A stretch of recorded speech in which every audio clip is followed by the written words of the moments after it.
Well, hi, it's Paul Feuerstein, editor-in-chief of Dentistry Today. And today I want to talk a little bit about artificial intelligence with a friend of mine, Florian Hillen. And let me tell you a little about Florian. I was at a dental conference a number of years ago, and he stopped me and said, Paul, I got to tell you something about artificial intelligence in dentistry. And I went, what are you talking about? I didn't understand what he was talking about. And he said, no, this is going to happen. And I'm thinking, good luck to you, Florian. Well, over the last few years, as you know, things have exploded in this space. And Florian, in the meantime, founded a company called Videa Health and has a very cool website. It's Videa, VIDEA.ai, artificial intelligence. How cool is that? We're both in the Boston area. He went to a tiny school in Boston. You may have heard of it. It's called MIT. And he also has some connections with the Harvard Business School. So first of all, Florian, I haven't really seen you since all this nonsense in the last couple of years. So how have you been doing?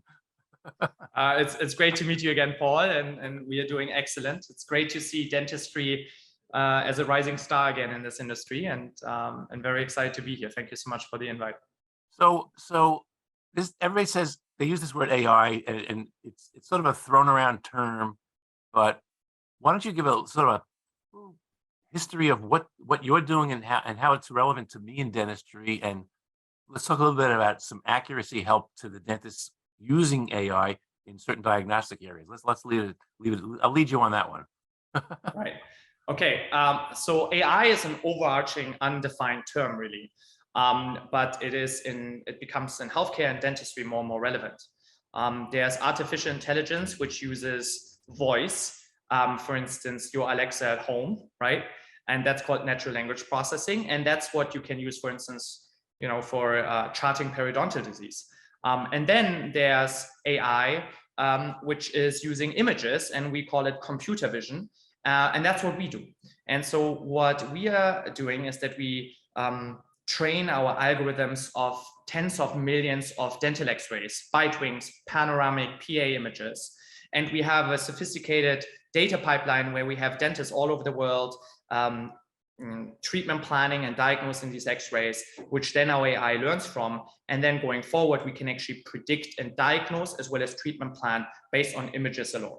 And so how is this relevant to you is that every time you have a hygiene appointment and your assistant or hygienist takes either an FMX or bite wings or pano, our AI can diagnose the most relevant diseases and offers a second opinion to the dentist as well as to the patient, right? Well, so I've actually been one of those dentists reading x-rays. I probably read 1,000 bite wings first at some point, right.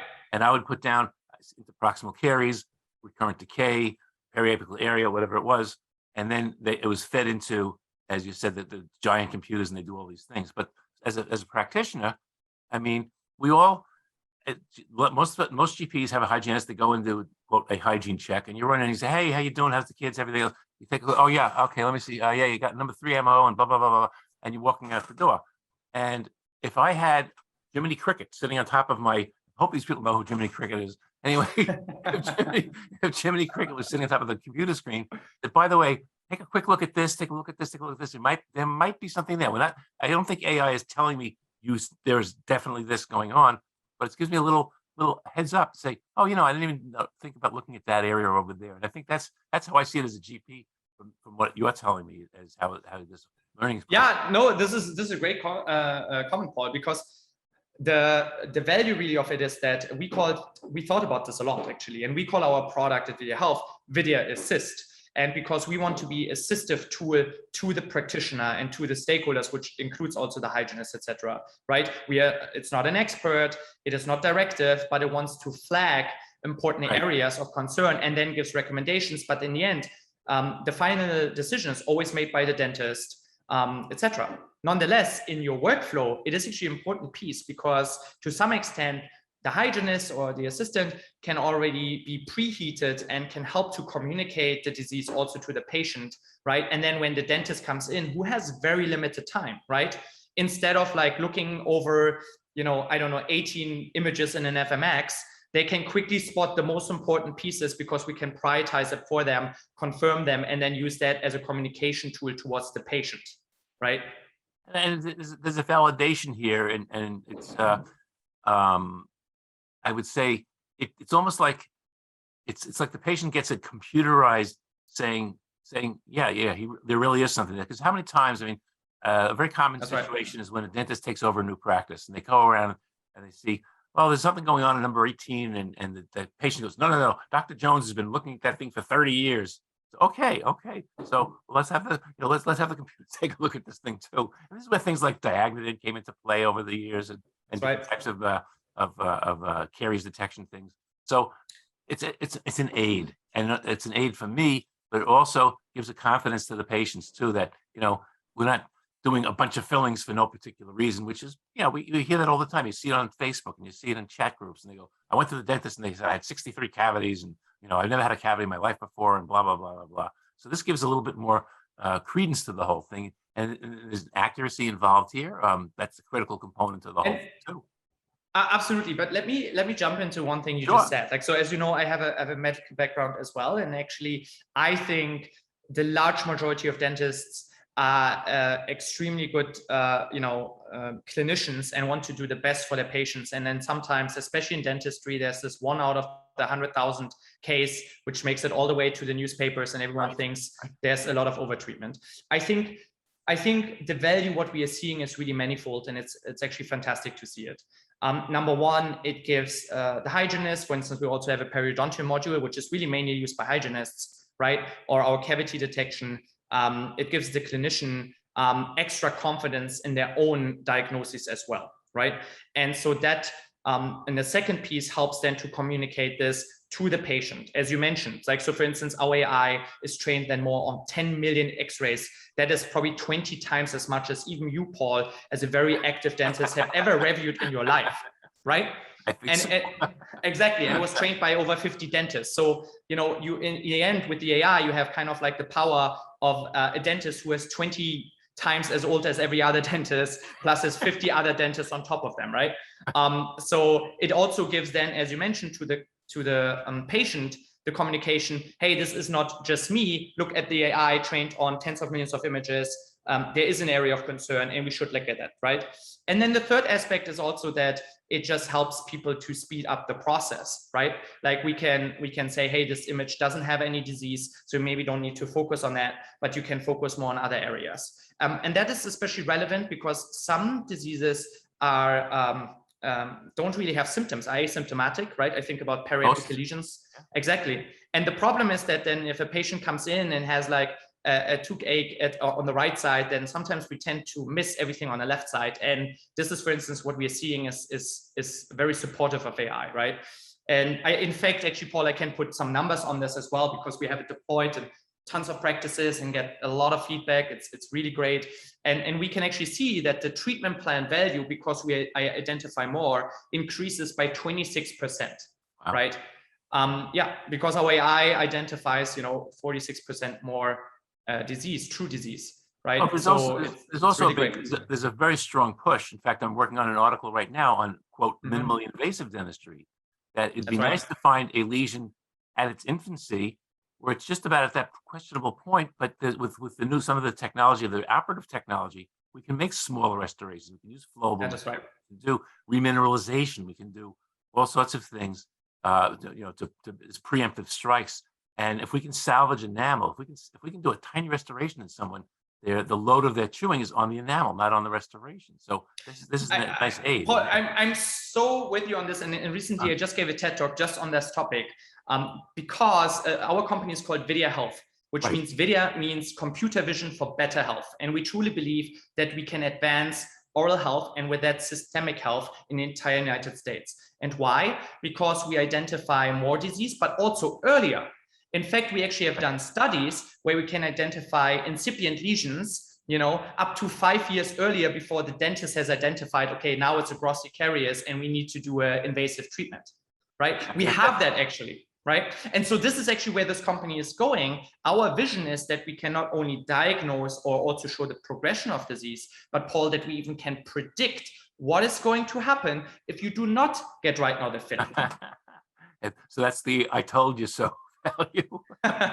Well, I hope that exactly. I hope that people make then the more invasive treatment now rather than saying no and then in 2 years come back and then they need to have a root canal. right? No, every dentist who's out there has had a patient that comes in and you see a fraction of Yeah. a tooth, and they say, Yeah. "Well, it's not bothering me now," and they go, Yeah. "Well," and then they call you That's the day right. before their sister's wedding, and the thing fractures, and that's where I told you so. Told you so. Yeah, I love it. Maybe that's how we should call this product, you know? I told you so. But yeah, I told you so. Exactly. I love that. So you're very active too. You have some blog posts. You said you're doing a TED talk too. I mean, so Right. very easy to spot. Is all the information on the website that track? Can they track? Yeah. My team keeps it online, and I can send it to you as well. So and I've seen you active on LinkedIn and places like that too. So you're spreading That's the word correct. very nicely. So we focus a lot on improvement of the workflows and speed of this delivery, right? And that's where we stand, because in the end, the customers, the dentist, and the patient in the end, and that's what we care about. And I think this also comes into the world of ethics in dentistry too. That it's keeping everybody honest. To be honest with you, Right. and I think that's another aspect of this whole thing. So it's not a game, not a video game. it's the real thing. But I think I like your passion. I mean, your passion is patient centered. That's the big deal. I think. Our passion is patient-centered, and I think I want to quickly comment on what you touched on, and that's ethics. And I think we have actually a huge responsibility. Our AI is used now from hundreds of practices, thousands of patients get diagnosed by it, right? And so when we submitted our AI to the algorithm, we needed to make a decision how accurate should the AI be. And there are two aspects of accuracy. The first one is sensitivity. The second one is called specificity. What sensitivity means is that a patient, what is the true cavities? I just stick with that example, the true cavities this patient has. And let's say the patient has really 5 cavities, And now how good do you have to design the algorithm that it catches all these 5 cavities? And that's what's called sensitivity, right? But now there's also specificity, means how many false positives do you have? So if the algorithm, for instance, identifies 8 cavities and maybe 5 are correct, then he is 100% sensitivity. But 3 of them have been incorrect. And so that means that this algorithm is not very specific. And the problem is that if you have a very unspecific algorithm, that you maybe identify more disease, but you also increase the number of errors. Because otherwise, it goes into the narrative of patients that they think dentists just want to overtreat. And I don't believe that that's true. Right. And so for us, this was actually an ethical consideration where we say we want to increase identifying more disease earlier, because it's very relevant, as we talked about before, prevention. But it's also very important to us to reduce the number of false positives, to not have overtreatment in any way. That's a great point to make. So we're kind of tight on the time. So let's do this. Yeah. As I said earlier, we can direct people to videa.ai, videa.ai. This is Florian Hillen, and you can probably, I'll give you a cell number if you want. You got any questions? Email is fine, yeah. No, I know this people. It's not. And by the way, it's not just Florian working this company. There's a whole team behind him. Very, very good-looking team. Very, very well read, well worked, very intelligent people, and they seem to have the people I've spoken to. I think there's a passion that everybody with you has. It's not just like this. We're doing this machine thing. It's a passion for the industry. Paul, we have the most amazing team in the world. Many of us actually came from AI in healthcare and moved to dentistry. Mm-hmm. Our AI engineers, for instance, etc. And all of them, we are extremely mission-driven company. We want to be the first company worldwide which diagnoses a billion people globally. Because we know that every second patient we diagnose, we actually identify something which would have missed otherwise. So the impact everyone in my company can have is in health-wise is amazing. And I think everyone is, grouped under this mission, and it's a very great, company to work with.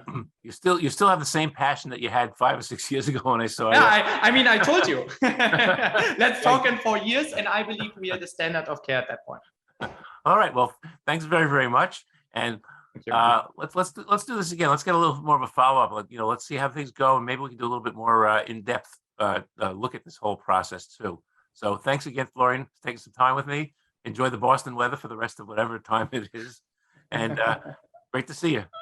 Thank you, Paul. Take care. Bye-bye.